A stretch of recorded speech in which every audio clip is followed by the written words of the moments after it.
Hello friend, Kuldeep sir के नाम से यूट्यूब चैनल में आप सभी का हार्दिक स्वागत है, अभिनंदन है। वीडियो की अगली कड़ी में एक नया वीडियो जो कि बहुत ही इम्पोर्टेंट है।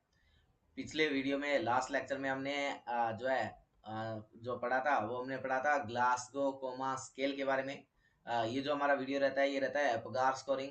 हमने कहा था कि चार पांच टाइप के स्केल रहते हैं, जैसे एप्गार स्कोर है, ग्लासगो कोमा स्केल है, ब्रेडन स्केल है ना, बिशप स्कोर है। तो ये चार पांच टाइप के स्केल रहते हैं, स्कोरिंग रहती है, जहाँ से काफी सारे क्वेश्चन बनते हैं। और हर एग्जाम में एक दो चार क्वेश्चन जो है यहाँ से इन स्कोरिंग से आते ही आते रहते हैं। तो नोरसेट 2023 के पर्पज ऑफ व्यू से भी ये इंपॉर्टेंट टॉपिक है। तो देखते हैं हम एपगार स्कोरिंग के बारे में। अनदर एग्जाम में भी यहाँ से क्वेश्चन आते हैं। तो जो है स्टार्ट करते हैं। और इससे पहले जो है वीडियो को लाइक कर दीजिएगा, शेयर कर दीजिएगा, ताकि ज़्यादा से ज़्यादा लोगों तक पहुँच पाए। और चैनल को सब्सक्राइब कर दीजिएगा ताकि और जो है आपको हर वीडियो का नोटिफिकेशन मिलता रहे। सो शुरू करते हैं हम एपगार स्कोरिंग। क्या है एपगार स्कोर? तो एपगार स्कोर किसने दिया? तो एपगार स्कोर वर्जीनिया एपगार नाम से एक साइंटिस्ट हुए थे। किसने दिया था? गिवन बाय वर्जीनिया एपगार, एक साइंटिस्ट हुए जिनका नाम था वर्जीनिया एपगार। और उन्हीं के नाम पे ही क्या किया गया, इस स्कोर का नाम पड़ा एपगार स्कोरिंग। और ये कब दिया? 1952 में दिया। कब दिया गया? 1952 में। कौन थे वर्जीनिया एपगार? तो ये जो है ये अमेरिकन एनेस्थीसियोलॉजिस्ट थे। कौन थे? ये अमेरिका के एनेस्थीसियोलॉजिस्ट थे। तो हमने कहा कि ये कौन है? ये अमेरिकन एनास्थीसियोलॉजिस्ट है। क्या है? एनास्थीसियोलॉजिस्ट है। कौन? वर्जीनिया एपगार, जिन्होंने क्या दिया? एपगार स्कोरिंग दी। क्या है ये एपगार स्कोरिंग? तो ये क्या है? एक स्केल है। और स्केल कैसी? जो क्या करती है? क्वांटिटी बताती है। तो हम कह सकते हैं कि ये क्वांटिटेटिव स्केल है। क्या है? क्वांटिटेटिव स्केल है। ये क्वांटिटी बताती है, या हम कह सकते हैं क्वांटिटेटिव असेसमेंट टूल है। क्या है? क्वांटिटेटिव असेसमेंट टूल है। तो अगर स्केल है तो स्केल है तो नंबरिंग होगी, और नंबरिंग होगी तो कितनी है? तो हमें बोला जा सकता है कि मिनिमम नंबर कितने होते हैं और मैक्सिमम कितने होते हैं। तो अगर मैं बात करूं कि एपगार स्कोरिंग की मिनिमम नंबरिंग कितनी होती है और मैक्सिमम कितनी, तो 0 से 10 इसका स्कोर रहता है। किसका? एपगार स्कोर का स्कोर कितना है? 0 से 10 रहता है। कितना? 0 से 10। 0 से 10 यानी कि मिनिमम तो 0 हो सकता है, और मैक्सिमम कितना हो सकता है?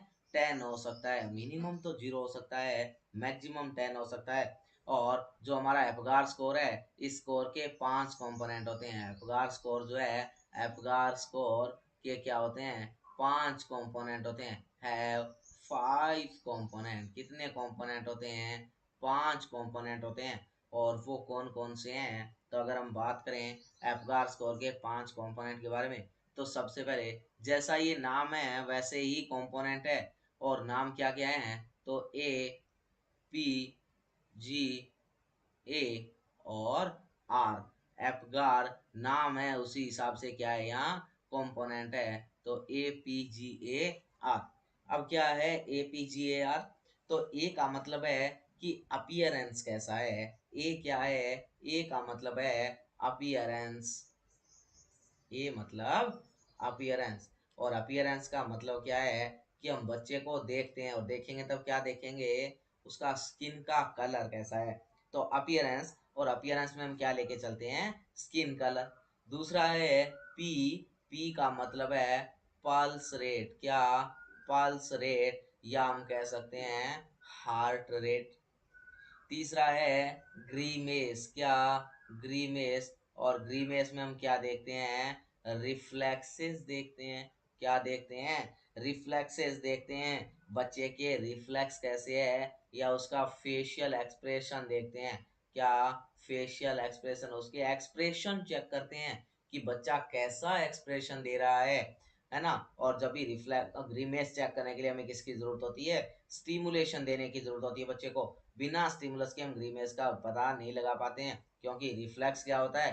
तो रिफ्लेक्स क्या है? तो reflex involuntary movement of baby, involuntary movement that shown by baby in response of any external stimulus कि किसी एक्सटर्नल स्टिमुलस के अगेंस्ट बच्चे के द्वारा जो इनवॉल्यूंटरी मूवमेंट शो की जाती है उसको हम क्या कहते हैं, रिफ्लेक्स कहते हैं। जैसे आप पीडियाट्रिक नर्सिंग पढ़ते हैं तो वहां आपने रिफ्लेक्स पढ़े होंगे। जैसे आप पढ़ते हैं, एक पढ़ते हैं आप मोरो रिफ्लेक्स पढ़ते हैं, है ना, मोरो रिफ्लेक्स है।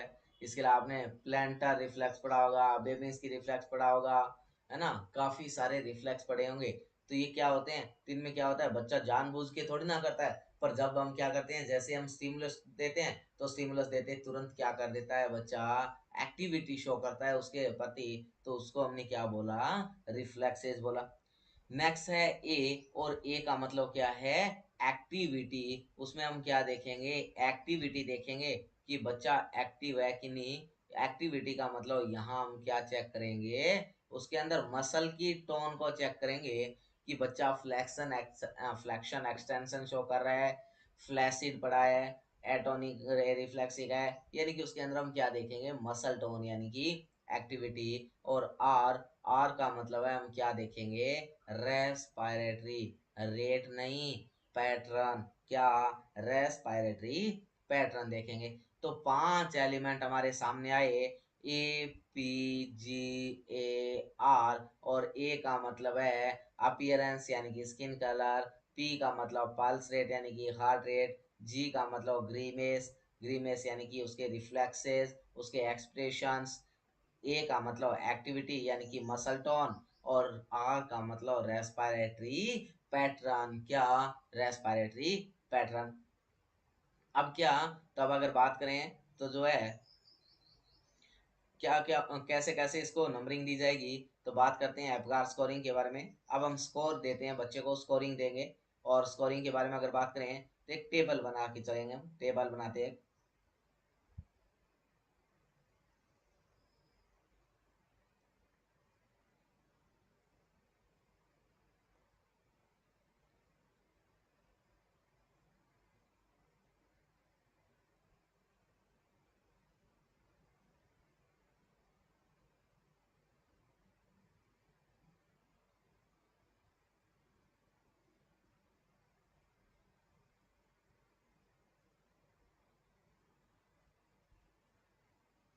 तो इस तरीके से हम क्या करेंगे, एक टेबल बना के चलेंगे।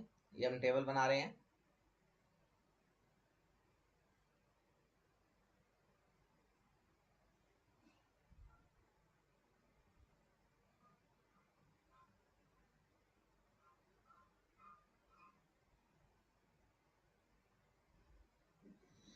तो यहाँ क्या है, हमने क्या लिखेंगे, यहाँ हम लिखेंगे हमारे कौन कौन से कंपोनेंट है, कंपोनेंट। यहाँ हम नंबरिंग देंगे 0, 1 और 2, क्या, 0, 1 और 2। इस तरीके से हम क्या कर देंगे, नंबरिंग देंगे। और हमारे पास कंपोनेंट क्या है, तो एक नंबर कंपोनेंट हमारा क्या है, वो है अपीयरेंस, क्या, अपीयरेंस। और हमने कहा अपीयरेंस में हम क्या देखते हैं, स्किन का कलर देखते हैं, क्या देखते हैं, स्किन का कलर देखते हैं।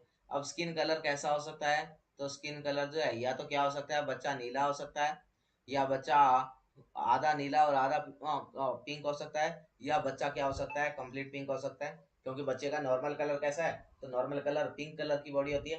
तो क्या हो सकता है कि ऐसा हो जाए कि या तो पूरा का पूरा बच्चा ही नीला पैदा हो, है ना। तो हम क्या बोल देंगे कि बच्चे में क्या हो रखा है, साइनोसिस हो रखा है। और साइनोसिस भी कौन सा, कि सेंट्रल टाइप का साइनोसिस है, यानी कि ब्लू बेबी है। तो अगर बच्चा क्या है, नीला पैदा हुआ है, ब्लू बेबी है, बच्चे में कंप्लीट साइनोसिस है, तो हम बोल देंगे कि बच्चा क्या है, क्या, कितने नंबर देंगे, 0 नंबर देंगे। एपगार स्कोरिंग में अपीयरेंस का कितना नंबर आएगा, 0 नंबर। और अगर बच्चे के क्या है, हाथ पैर जो है वो तो क्या है, नीले नीले हैं, बाकी बच्चा जो है वो पिंक पिंक है, तो हम कितना नंबर दे देंगे, 1 नंबर। और अगर हाथ पैर नीले नीले हैं और बाकी बच्चा पिंक पिंक है, तो उस कंडीशन को हम बोल देते हैं एक्रोसाइनोसिस, क्या, एक्रोसाइनोसिस। और अगर एक्रोसाइनोसिस है तो हम कितना नंबर दे देंगे, 1 नंबर। और कंप्लीट बेबी पिंक है, अगर बेबी क्या है, पिंक है, तो कितना नंबर देंगे, 2 नंबर देंगे। कितना नंबर, 2 नंबर। चलते हैं आगे की तरफ। दूसरा कंडीशन है, दूसरा हमारा जो है कंपोनेंट जो रहता है वो क्या रहता है, तो सेकंड कंपोनेंट है पल्स रेट, क्या, पल्स रेट। कि हम बच्चे का क्या देखेंगे, पल्स रेट देखेंगे। और अगर पल्स रेट के बारे में बात करें तो जो नॉर्मल, जो न्यूबॉर्न है उसकी नॉर्मल जो हार्ट रेट है वो कितना होता है, तो नॉर्मली 120 टू 160 होता है। और एक रेंज में मैं बात करूं तो 140 बीट पर मिनट। अब क्या है कि हमने कहा कि नॉर्मल क्या है 120 से 160, और 120 से जो है, अगर 120 से कम यानी कि 100 से कम लेके चलो, मैं अगर 100 से कम है तो क्या कह देंगे, हम बोल देंगे कि कितने नंबर देंगे, एक नंबर देंगे। अगर 100 बीट पर मिनट से कम है तो हम बोल देंगे एक नंबर है, और अगर 100 से ज्यादा हुई, नॉर्मल की तरफ है, तो हम बोल देंगे कि दो नंबर देंगे। तो जीरो कब दे, तो अगर पल्स आ ही नहीं रही है, एब्सेंट पल्स रेट है, तो कितना देंगे, जीरो नंबर दे देंगे। कितना नंबर देंगे, जीरो नंबर। नेक्स्ट तीसरा कंपोनेंट, और तीसरा कंपोनेंट है जी। और जी हमारा क्या था, ग्रीमेस। क्या था रे, ग्रीमेस। और ग्रीमेस में हमने कहा था कि हम क्या देखेंगे, रिफ्लेक्सेस चेक करेंगे। क्या चेक करेंगे, रिफ्लेक्सेस। और रिफ्लेक्सेस होता क्या है, तो हमें कहा रिफ्लेक्सेस अब normal movement, sorry involuntary movement होते हैं जो बच्चे के द्वारा स्टिमुलेशन देने पे शो किए जाते हैं। तो ग्रीमेस, और ग्रीमेस में हम क्या करेंगे, रिफ्लेक्सेस। और आपने क्या किया, जैसे कोई बच्चा है और बच्चे को आपने क्या किया, फ्लिकिंग किया सोल के ऊपर, और जैसे आपने बच्चे के सोल के ऊपर फ्लिकिंग किया पर बच्चा कोई भी रिस्पॉन्स नहीं दे रहा है, यानी कि बच्चे में कोई रिफ्लेक्स नहीं देखने को मिला, तो आप बोल देंगे कितना नंबर देंगे, जीरो नंबर दे देंगे। कितना नंबर, जीरो नंबर। तो कोई भी रिस्पॉन्स नहीं दिया या नो रिफ्लेक्स हो तो हम क्या कह देंगे कि जीरो नंबर है। अगर क्या है, हल्का सा क्या किया है, बच्चे ने रिफ्लेक्स शो किया है या हल्का सा ग्राइमेस शो करा है, जैसे आपने बच्चे के सोल के ऊपर फ्लिकिंग किया तो बच्चे ने थोड़ा सा मुंह बनाया और वापिस हो गया, तो उसको हमने क्या बोल दिया, हमने बोला कि बच्चा क्या है, थोड़ा लेस एक्टिव टाइप का है, कम रिफ्लेक्स शो कर रहा है, माइल्ड रिफ्लेक्स है या माइल्ड ग्रीमेस है, या क्या है, माइल्ड ग्रीमेस है। तो कितना नंबर दे देंगे, एक नंबर। और जैसे आपने फ्लिक किया और बच्चा जोर जोर से रो रहा है, एक दो मिनट जोर जोर से दबा के बच्चे ने क्राई की, और उसके बाद क्या है, बच्चा शांत हो गया है, तो हम बोल देंगे कि क्या है, दो नंबर। यानी कि बच्चा व्याग्रस क्राई कर रहा है, बच्चा खूब दबा के रो रहा है, गुड क्राई कर रहा है, तो हम क्या बोल देंगे, दो नंबर दे देंगे। कितना नंबर दे देंगे, दो नंबर दे देंगे। और चलते हैं फोर्थ कंपोनेंट की तरफ, और फोर्थ कंपोनेंट था एक्टिविटी। क्या, एक्टिविटी, या हम कह सकते हैं मूवमेंट। क्या, एक्टिविटी या मूवमेंट। और एक्टिविटी या मूवमेंट, जैसे आपने क्या किया, बच्चे को कोई स्टिमुलस दिया और स्टिमुलस देने पे बच्चा कोई भी मूवमेंट नहीं कर रहा है, बिल्कुल ऐसे पड़ा है जैसे कि मरा हुआ बच्चा पड़ा हो, यानी कि उसमें कोई भी मूवमेंट नहीं है। बच्चा कैसा है, फ्लैसिड है। बच्चा कैसा है, फ्लैसिड है। फ्लैसिड का मतलब कि ना तो जिसमें टोन हो और ना जिसमें रिफ्लेक्स हो, ऐसे को हम क्या बोलते हैं, फ्लैसिड बोलते हैं। ए टोनिक ए रिफ्लेक्सिव है। क्या नंबर दे दोगे, जीरो नंबर।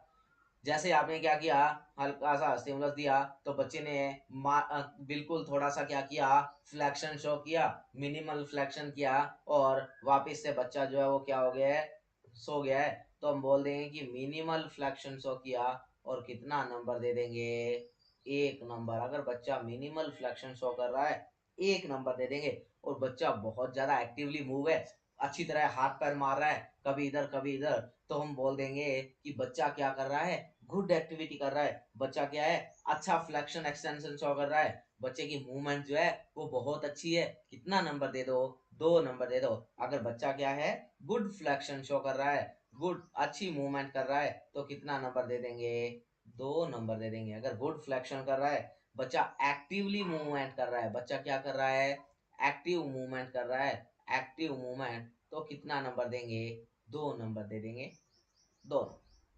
चलते हैं नेक्स्ट कंपोनेंट की तरफ, और नेक्स्ट कंपोनेंट क्या है, रेस्पिरेटरी पैटर्न। क्या, रेस्पिरेटरी पैटर्न, या हम रेस्पिरेटरी रेट काउंट नहीं करते हैं, रेस्पिरेटरी पैटर्न काउंट करते हैं। हम बच्चे का पैटर्न देखते हैं और बच्चे के अंदर कैसा पैटर्न होता है, तो बच्चे में एब्डोमिनल रेस्पिरेशन देखने मिलता है। बच्चे में कैसा रेस्पिरेशन होता है, तो बच्चे में एब्डोमिनल रेस्पिरेशन होता है। एब्डोमिनल रेस्पिरेशन का मतलब कि बच्चा क्या करता है, जब भी सांस लेता है तो क्या करता है, एब्डोमेन को काम में लेता है। और एब्डोमेन क्या है, बाहर की तरफ आता है, अंदर की तरफ, बाहर की तरफ और अंदर की तरफ।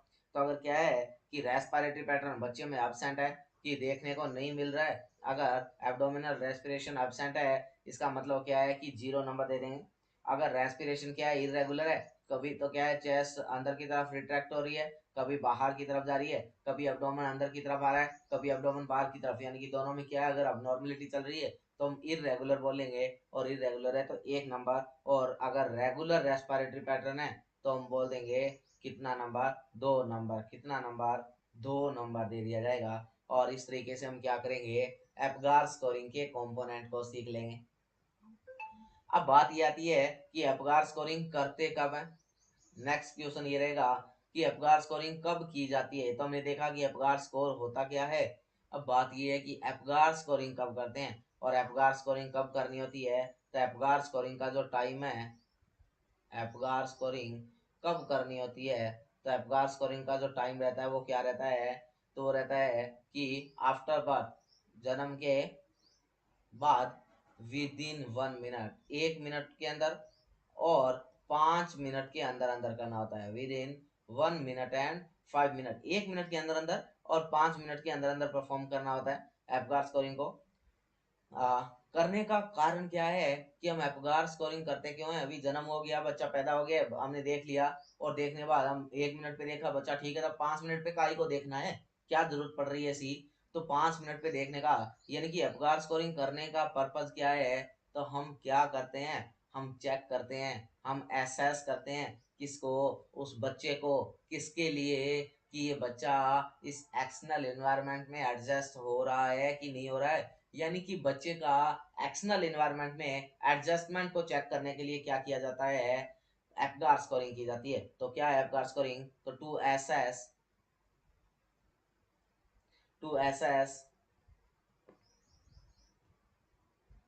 The child for adjustment in external environment,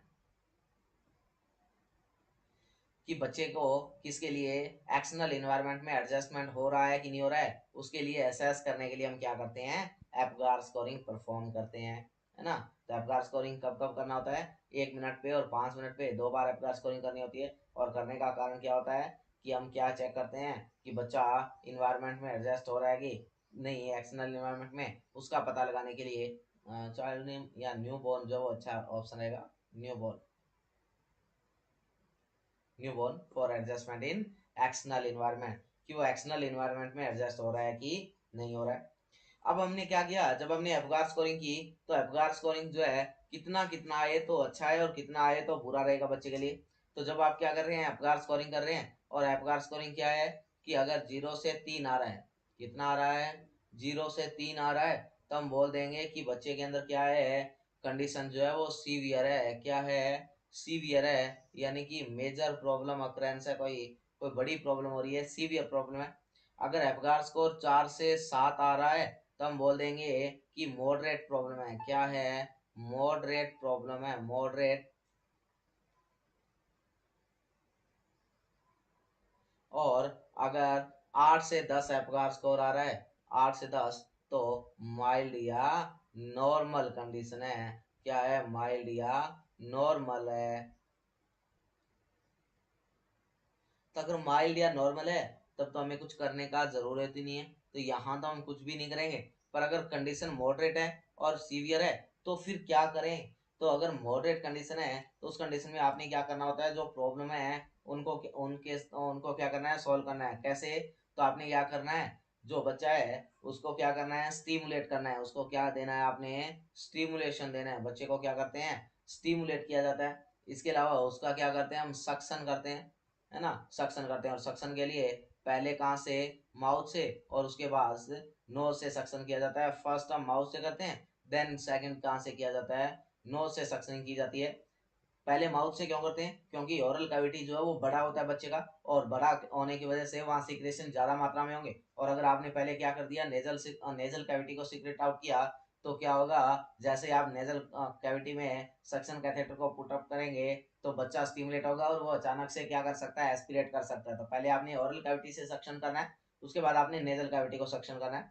तो क्या करना है, बच्चे को स्टिमुलेट करना है, सक्शन करना है, और अगर सैचुरेशन कम आ रहा है बच्चे का तो उस कंडीशन में आपने वहां क्या करना है, ऑक्सीजन एडमिनिस्टर करना है। क्या करना है, ऑक्सीजन एडमिनिस्ट्रेशन करना है। अगर स्कोर 0 से 3 आ रहा है और कंडीशन अगर सीवियर है तो यहाँ क्या करना होगा, तो यहाँ बच्चे को रिससिटेशन का जरूरत पड़ता है। किसका जरूरत पड़ेगा, बच्चे को रिससिटेशन की जरूरत पड़ेगी। हमें बच्चे का क्या करना पड़ेगा, रिससिटेशन करना पड़ेगा। कैसे करेंगे रिससिटेशन, क्या होता है रिससिटेशन, अगर बात करें तो रिससिटेशन तो क्या है कि रिससिटेशन करते कैसे हैं, क्या स्टेप रहता है रिससिटेशन का। तो यहाँ हमें क्या करना है, हमें कुछ स्टेप फॉलो करने हैं। और स्टेप क्या है, तो स्टेप है TABC। क्या स्टेप रहेगा, TABC। क्या है TABC, टी का मतलब है टेम्परेचर रेगुलेशन, कि जब हम बच्चे को रिससिटेट करने जाएंगे तो जो न्यू बॉर्न बेबी होता है उसमें हाइपोथर्मिया का रिस्क बहुत ज्यादा रहता है। क्या रहता है, हाइपोथर्मिया का रिस्क जो है वो बहुत ज्यादा रहता है। होने का कारण होता है कि एक तो क्या है कि उसकी स्किन के नीचे इतनी अच्छी मात्रा में ब्राउन फैट नहीं होती है जो क्या करवा सके, हीट का प्रोडक्शन करवा सके बॉडी में। दूसरा क्या है कि बच्चे का हाइपोथैलेमस जो है वो इमैच्योर होता है। बच्चे का हाइपोथैलेमस इमैच्योर होने की वजह से हमारा हाइपोथैलेमस जो है उसके पास प्रॉपर्टी होती है कि वो क्या करे, बॉडी के अंदर हीट का प्रोडक्शन करवाने का काम करता है। तो इसकी इसकी वजह से दोनों ही कारण रोल प्ले करते हैं कि बच्चा क्या नहीं कर पाता है, खुद की हीट को जनरेट नहीं कर पाता है, और बच्चे में हीट लॉस बहुत ज्यादा होता है और बच्चा बहुत जल्दी किसमें चला जाता है, हाइपोथर्मिया में चला जाता है। तो सबसे पहले तो हम क्या करें, बच्चे में टेम्परेचर रेगुलेशन करें। बच्चे को किससे प्रिवेंट करना है, प्रिवेंट फ्रॉम हाइपोथर्मिया। किससे प्रिवेंट करना है, प्रिवेंट फ्रॉम हाइपोथर्मिया।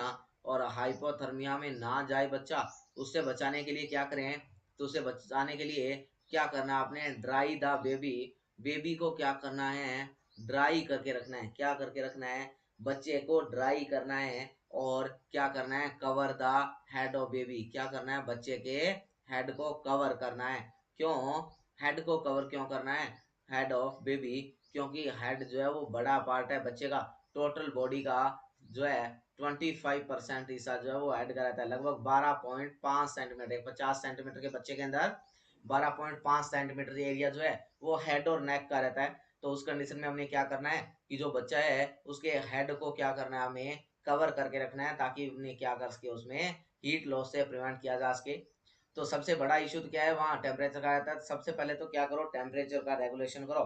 उसके बाद आपने क्या करना है, तो उसके बाद बच्चे का एयरवे क्लियर करना है। क्या करना है, एयरवे जो है उसको आपने क्लियर करना है, एयरवे क्लियर करना है।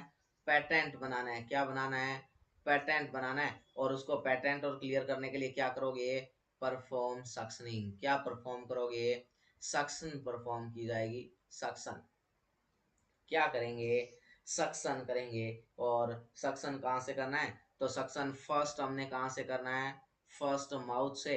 और सेकंड आप कहाँ परफॉर्म करोगे, सेकंड नंबर पे कहाँ से परफॉर्म करना है, नोज वाले एरिया से।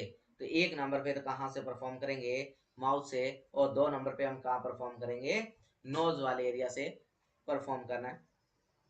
जब भी आप सक्शन परफॉर्म करेंगे तो सक्शनिंग के दौरान जब हम सक्शनिंग करते हैं तो न्यूबॉर्न के लिए प्रेशर की अगर बात करें, तो अगर सक्शन प्रेशर की बात करें तो सक्शन का जो प्रेशर होता है, प्रेशर ऑफ सक्शन की अगर बात करें, तो अगर हम बात करें अडल्ट के लिए, चाइल्ड के लिए, और अगर न्यू बॉर्न या इन्फेंट के लिए अगर बात करें तो प्रेशर कितना होता है, तो एक अडल्ट के लिए जो प्रेशर रखा जाता है वो 100 से 120 mm Hg रहता है। कितना प्रेशर रखते हैं हम, 100 to 120 mm of Hg।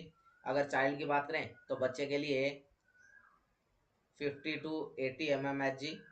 और अगर इन्फेंट के लिए बात करें तो इन्फेंट के लिए कितना करना होता है, तो इन्फेंट के लिए जो रहता है वो 20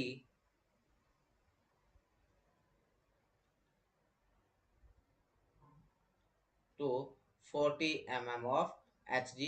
इस तरीके से हमने क्या करना होता है, सक्शन के प्रेशर को रखना होता है। और यहाँ क्या करना है, आपने सक्शन के प्रेशर को मॉनिटर करना है और सक्शन क्या है, अप्लाई करना है। जब भी सक्शन करते हैं तो जो सक्शन कैथेटर काम में लिया जाता है, जब भी सक्शन करते हैं तो क्या करते हैं हम, सक्शन कैथेटर को काम में लिया जाता है। और जो सक्शन कैथेटर हम काम में लेते हैं उस सक्शन कैथेटर को किसके साथ मॉइस्ट करना होता है, तो मॉइस्ट करते हैं किसके साथ, moist with normal saline, sterile normal saline के साथ उसको क्या करना होता है, मॉइस्ट करना होता है। जब भी सक्शन कैथेटर को पुट करते हैं, पुट इनसाइड, तो उस दौरान क्या नहीं करना होता है, नेवर अप्लाई प्रेशर। जब अंदर की तरफ अप्लाई पुट कर रहे हैं तो उस दौरान आपने क्या नहीं करना है, never apply pressure, pressure apply नहीं करना है। तो कब करना है, तो when remove, when came out या रिमूव आउट, जब आप बाहर निकाल रहे हैं, देन पुट या apply the suction pressure, apply, उस दौरान आपने क्या करना है, सक्शन प्रेशर को क्या करना होता है, अप्लाई करना होता है। और उस सक्शन प्रेशर को रोटेटिंग मैनर में निकालना होता है। Apply suction pressure and and remove suction catheter in rotating manner. और जो आपका सक्शन कैथेटर है उसको रोटेटिंग मैनर में आपने क्या करना होता है, बाहर की तरफ निकालना होता है, ताकि क्या है वो एयरवे में क्या कर सके, चारों तरफ से क्या है सिक्रेशन को क्लियर कर सके, है ना। तो हमें क्या करना होता है, सक्शन के प्रेशर को मेंटेन करके रखना होता है। जब भी सक्शन कैथेटर काम मिलेंगे तो सक्शन कैथेटर को जब इंसर्ट करते हैं तो इसको जब अगर आपने मॉइस्चराइज करना है तो मॉइस्ट करने के लिए स्टेराइल एनएस को काम में लेते हैं। सक्शन कैथेटर को जब पुट करते हैं तब कभी भी प्रेशर को अप्लाई नहीं करना होता है। जब हम सक्शन कैथेटर को बाहर की तरफ निकाल रहे होते हैं तो उस दौरान हमने क्या करना होता है, सक्शन प्रेशर अप्लाई करना होता है। और उस दौरान हम क्या करते हैं, जो हमारा सक्शन कैथेटर है उसको रोटेटिंग मैनर में बाहर निकालते हैं। इसके अलावा आपने फिर क्या करना है, जब आपने एयरवे क्लियरेंस कर लिया, एयरवे को जब आपने क्या कर लिया, क्लियर कर लिया है, तो उसके बाद आपने क्या करना है, ब्रीदिंग को देखना है। क्या देखना है, ब्रीथिंग को देखना है, ब्रीदिंग को मॉनिटर करना है। क्या करना है, ब्रीदिंग को मॉनिटर करना है। अगर बच्चा ब्रीथ कर रहा है कि नहीं, कोई ब्रेडीपनिया तो नहीं है, रेस्पिरेटरी डिस्ट्रेस तो नहीं है ना, ऐसी कंडीशन तो उनके लिए आपने मॉनिटर करना है। और अगर उसके बाद आपको क्या है कि ऐसे लग रहा है कि बच्चा इफेक्टिवली ब्रीथ नहीं कर पा रहा है, तो उसके लिए आप क्या कर सकते हैं, बैग एंड मास्क वेंटिलेशन पर काम मिलेंगे। क्या काम मिलेंगे, बैग एंड मास्क वेंटिलेशन। और बैग एंड मास्क वेंटिलेशन काम में लिया जाएगा। और बैग एंड मास्क वेंटिलेशन किसके थ्रू देंगे हम, तो हमारा एम्बू बैग दिया जाता है। क्या काम में लेते हैं हम, एम्बू बैग के से करेंगे, किससे करते हैं, क्या काम मिलेंगे, Anbu bag.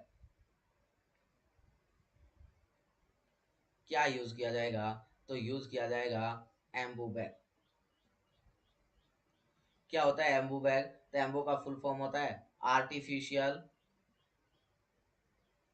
Manual breathing unit. क्या है, artificial manual breathing unit. Anbu का फुल फॉर्म क्या है, तो आर्टिफिशियल मैनुअल ब्रीदिंग यूनिट। ये क्या है, एम्बू का फुल फॉर्म रहता है। और एक इम्पोर्टेंट बात कि बैग एंड मास्क जो वेंटिलेशन होता है ये कॉन्ट्रा इंडिकेटेड होता है। क्या रहता है, कॉन्ट्रा इंडिकेटेड रहता है। किसके अंदर, जिस पेशेंट के अंदर, यानी कि जिस बच्चे के अंदर क्या है, डायफ्रैग्मेटिक हर्निया होता है। जिस बच्चे में क्या रहता है, डायफ्रैग्मेटिक हर्निया की हिस्ट्री है, उस बच्चे के अंदर बैग और मास्क वेंटिलेशन को क्या करना होता है, परफॉर्म नहीं करना होता है। अगर आपने क्या किया वहाँ अगर बैग मास्क वेंटिलेशन काम मिलेंगे तो वो क्या नहीं होगा, इफेक्टिव नहीं होगा। और बच्चे को क्या करना पड़ेगा, बहुत लंबे समय तक क्या करना पड़ सकता है, आपको इंट्यूबेटेड रखना पड़ सकता है। तो इसलिए जिसके अंदर बैग डायफ्रैग्मेटिक हर्निया हो तो उस कंडीशन में आपने वहां क्या नहीं करना है, बैग मास्क वेंटिलेशन नहीं करना है, क्योंकि इफेक्टिव नहीं होगा। और इफेक्टिव नहीं होगा तो लंबे समय तक हाइपोक्सिया रहेगा और उसकी वजह से आपको बच्चे को लंबे समय तक क्या करना पड़ सकता है, इंट्यूबेटेड रखना पड़ सकता है। तो तीन स्टेप हुए हमारे, टी ए बी। और नेक्स्ट रहता है सर्कुलेशन। और उसके बाद हमने बच्चे को किसके लिए, सर्कुलेशन के लिए असेस करना होता है। और सर्कुलेशन जो है असेस करने के लिए हम क्या चेक करेंगे, पल्स चेक करते हैं। क्या चेक करेंगे, पल्स। और पल्स जो रहता है, पल्स जो रहती है, पल्स रेट या हार्ट रेट जो है वो क्या रहता है, सबसे इम्पोर्टेंट कंपोनेंट है किसका, एप्गार स्कोर का। अगर आपको पूछ ले कि most important component of Apgar score, क्या most important component of Apgar score, तो आप क्या बताएंगे, तो आपने बताना है पल्स रेट या हार्ट रेट। तो सर्कुलेशन का पता लगाने के लिए पल्स रेट या हार्ट रेट को चेक करेंगे, और अगर क्या है सर्कुलेशन ठीक है तो ठीक है, अगर सर्कुलेशन नहीं चल रहा है तो फिर आपने क्या करना होता है, वहाँ सीपीआर परफॉर्म करना होता है। अब क्या है, हम रिससिटेट कर रहे हैं बच्चे को, और रिससिटेशन के लिए अब आपको क्या करना पड़ेगा, जब आपने बैग एंड मास्क वेंटिलेशन कर दिया है तो उसके बाद आपको क्या करना पड़ेगा, बच्चे को इंट्यूबेट करना है। क्या करना है, बच्चे को इंट्यूबेट करना है। और जब हम उसको इंट्यूबेशन के लिए जाएंगे तो उससे पहले हमें क्या चाहिए, जो ईटी ट्यूब डालने के लिए हमें लैरिंगोस्कोप का जरूरत होगा। क्या चाहिएगा, लैरिंगोस्कोप चाहिएगा, लैरिंगोस्कोप, लैरिंगोस्कोप का जरूरत पड़ेगा। और लैरिंगोस्कोप जो है ये क्या है, तो लैरिंगोस्कोप का काम लैरिंगो प्लस स्कोप, यानी कि जो क्या करे, यूज करते हैं, use to visualization of larynx, जिसको हम लैरिंग्स के विजुअलाइजेशन के लिए काम में लेते हैं। Use to visualization of larynx, जिसको लैरिंग्स के विजुअलाइजेशन के लिए काम में लेते हैं, उसको लैरिंगोस्कोप कहते हैं। और लैरिंगोस्कोप जो है इसके दो पार्ट रहते हैं। लैरिंगोस्कोप जो है इसके दो पार्ट होते हैं। एक पीछे जो पार्ट है इस तरीके से राउंड राउंड पार्ट रहता है, इस तरीके का राउंड पार्ट होता है, और इसके ऊपर यहाँ जो है ब्लेड के अटैच होने के लिए जो है स्पेस बना होता है। इस तरीके से यहाँ क्या होता है, यहाँ जो है इसमें ब्लेड अटैच होता है,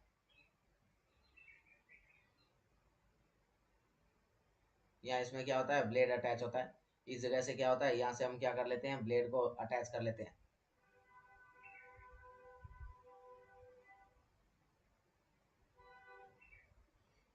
इस तरीके से यहाँ क्या होता है, ब्लेड। तो ये क्या है, ये हैंडल है, ये क्या है, हैंडल है। और ये क्या रहती है, ब्लेड रहती है। ये हैंडल है, और ये क्या है, ब्लेड वाला पार्ट है। सॉरी। अब क्या है कि ये जो ब्लेड है ये अलग अलग एज ग्रुप के अनुसार अलग अलग रहती है। जैसे अगर बात करें कि बच्चे के अंदर, तो बच्चे के अंदर जो ब्लेड काम में लेते हैं, यहाँ स्ट्रेट ब्लेड काम में ली जाती है।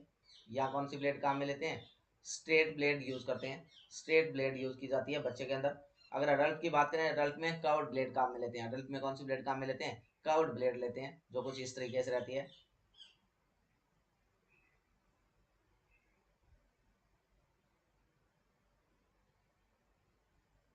इस तरीके से, यानी कि जो आगे से जो है मुड़ी हुई होती है। ठीक नहीं होना, सॉरी।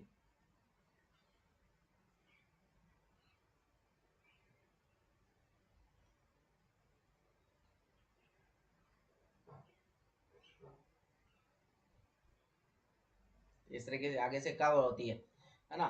तो अडल्ट के अंदर कर्व्ड ब्लेड काम में लेते हैं, बच्चों में स्ट्रेट ब्लेड काम में ली जाती है।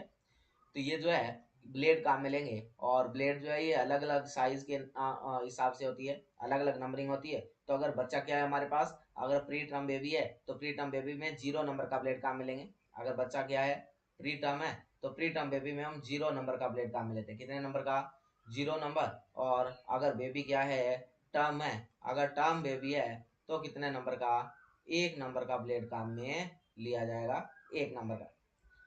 तो क्या है, लैरिंगोस्कोप काम में लेंगे। और लैरिंगोस्कोप क्या किस लिए काम में आता है, तो लैरिंग्स का विजुअलाइजेशन करने के लिए।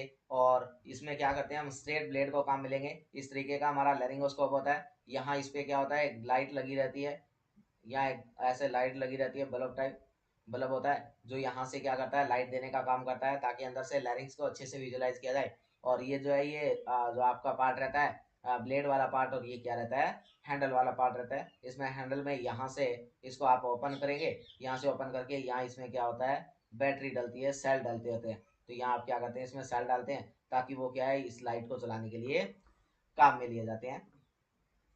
इसके अलावा जब आपके पास लैरिंगोस्कोप आ गया है, इसके साथ साथ आपको क्या चाहिएगा, ईटी ट्यूब चाहिएगा, क्योंकि आपने बच्चे को इंट्यूबेट करना है तो वहाँ ईटी ट्यूब डालना है ना। और ईटी ट्यूब चाहिए। ईटी ट्यूब कौन सा काम मिलेंगे आप, तो ईटी ट्यूब बच्चे में 2.5 mm से लेके 3.5 mm के ईटी ट्यूब काम में लिए जाएंगे। 2.5 mm से लेके 3.5 mm साइज के ईटी ट्यूब काम में लिए जाएंगे। अगर क्या है, अगर बच्चा प्री टर्म है, बच्चा क्या है, प्री टर्म है, और प्री टर्म में भी क्या, तो बच्चा अगर 28 वीक से छोटा है, या 28 वीक है, 28 या उससे छोटा है, और बच्चे का वजन जो है वो कितना है, << 2 kg है। बच्चे का वजन क्या है, << 2 kg है, और 28 वीक से छोटा है, तो उस कंडीशन में आपने क्या करना है, 2.5 mm का ट्यूब काम में लेना है। कितने mm का, 2.5 mm का ट्यूब काम में लेना है। अगर बच्चे का एज जो है वो 28 to 34 वीक है, कितना है, 28 to 34 वीक है और बच्चे का वजन जो है वो 2 किलो से लेके 3 किलो के बीच में है, तो आप 3 नंबर का एटीट्यूड काम में ले सकते हैं 3 mm का। अगर बच्चा क्या है 34 वीक से बड़ा है ना, क्या है बच्चा क्या है 34 वीक से बड़ा है पर अभी तक टर्म नहीं हुआ है कंप्लीट, टर्म से कम है, 37 वीक एज का है और बच्चे का वजन लगभग 3 kg के आसपास है, तो यहाँ आप 3.5 mm का ट्यूब डाल सकते हैं। कितने mm का? 3.5 mm का। और बच्चा मोर देन 37 यानी कि 38 वीक या 38 वीक या इससे ज्यादा एज का है, तो उस कंडीशन में आप क्या कर सकते हैं, बच्चे के अंदर 3.5 से 4 mm तक भी क्या कर सकते हैं, ट्यूब को काम में ले सकते हैं 3.5 से 4 mm।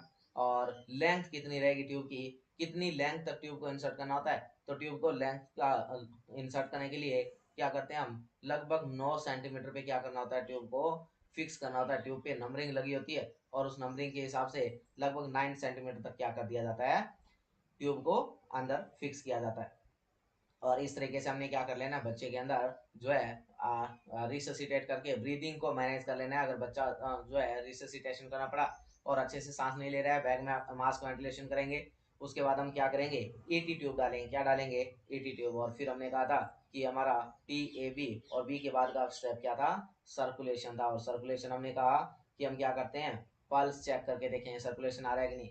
अगर एब्सेंट है तो फिर चेस्ट कंप्रेशन यानी आपका क्या रहता है, सीपीआर दिया जाता है। क्या किया जाता है, चेस्ट कंप्रेशन, पूरा का पूरा सीपीआर प्रोसीजर रहता है, जिसके बारे में हम पढ़ेंगे डिटेल के अंदर। अलग से आपको लेक्चर मिल जाएगा मेरे यूट्यूब चैनल के अंदर, वहां से आप देख सकते हैं। तो चेस्ट कंप्रेशन होगा, देना पड़ेगा। और चेस्ट कंप्रेशन देने के लिए न्यूबॉर्न में रेशियो जो रहता है वो 3 कंप्रेशन और 1 वेंटिलेशन रहता है। यानी आप कह सकते हैं कि 1 मिनट के अंदर 90 कंप्रेशन और 30 वेंटिलेशन होते हैं। 1 मिनट में कितना, 90 और 30, और एक साइकिल में कितना, 3:1,